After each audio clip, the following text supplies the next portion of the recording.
Trade union আৰু কৰ্মচাৰী ফেডাৰেশ্যনসমূহৰ আহ্বান জনোৱা দেশজোৰা সাধাৰণ ধৰ্মঘটত গোৱালপাৰাত উত্তাল প্ৰতিবাদ।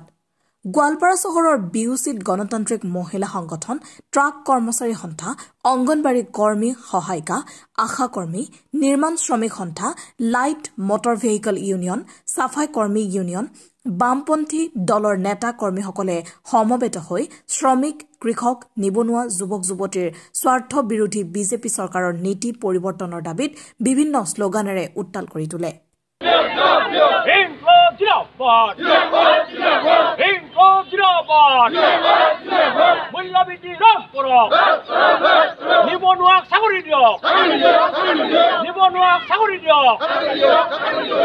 সকলো শ্ৰমিক বিজেপি শ্ৰমিক সংগঠনৰ বাহিৰে এই সকলো শ্ৰমিক সংগঠনে 24 ঘণ্টীয়া সাধাৰণ ধৰ্মঘটৰ আহ্বান জনাইছে।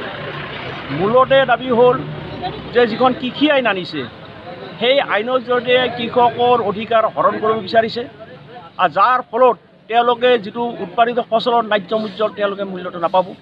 আপোনালোকে আজি পেপাৰত ওলাইছে যে দিল্লীত প্ৰায় 3 লক্ষ কৃষক আজি জমায়েত হৈছে আৰু অৱৰোধ কৰিব দিল্লীত।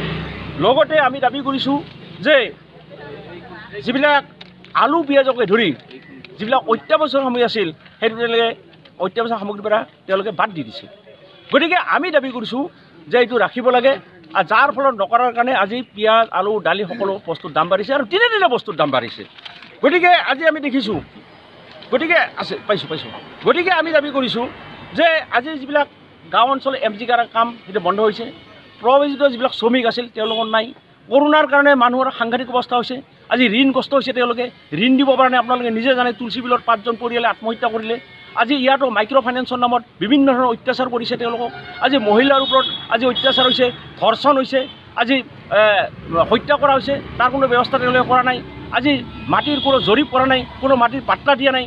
আজি শ্ৰমিকৰ অধিকাৰটো হৈছে, শ্ৰম আইনবিলাক সংশোধন কৰিছে, মাত্ৰ 4 ঘণ্টা বিচাৰিছে। গতিকে এই চৰকাৰে আজি পুঁজিপতিৰ হাতত গোটেই ভাৰতবৰ্ষখন বিক্ৰী কৰিছে, ৰাজহুৱা খণ্ড চব বিক্ৰী কৰিছে। আজি বিদ্যুৎ খণ্ডটো বিক্ৰী কৰিব ওলাইছে আৰু ইয়াৰ বিৰুদ্ধে যাতে আজি মানুহ ঐক্যবদ্ধ নহয় তাৰ কাৰণে ভাষাৰ নামত, ধৰ্মৰ নামত, জাতিৰ নামত বিভিন্ন ধৰণৰ বিভাজন কৰি শ্ৰমিক ঐক্য আজি সন্মান কৰিব বিচাৰিছে। গতিকে আমি আজি ভাৰতবৰ্ষৰ বিভিন্ন সংগঠনবিলাকৰ তেওঁলোকে ঐক্যবদ্ধ হৈ আজি এওঁলোকে যিটো 12 দফীয়া দাবী, এই 12 দফীয়া দাবীত তেওঁলোকক আজি আন্দোলন কৰিছে। আজি শ্ৰমিকবিলাকক মাত্ৰ চাহ শ্ৰমিকক 176 টকা দি আমি 351 টকা দাবী কৰিছোঁ। গতিকে এইবিলাক দাবী লৈ আজি আমি এই আন্দোলন কৰিছোঁ। মটৰ শ্ৰমিকৰ যিবিলাক সমস্যা আছে, মটৰ শ্ৰমিক কল্যাণ আইনখন আজি কৰা নাই। নিৰ্মাণ শ্ৰমিকৰ যেনেকৈ কল্যাণ আইন কৰিছে, মটৰ শ্ৰমিকৰ কল্যাণ আইনখন ৰূপায়ণ কৰিব লাগে যাতে মটৰ শ্ৰমিকবিলাকৰ ভৱিষ্যত নিৰাপত্তা থাকে। এই দাবী লৈ আমি আজি আন্দোলন কৰিছোঁ।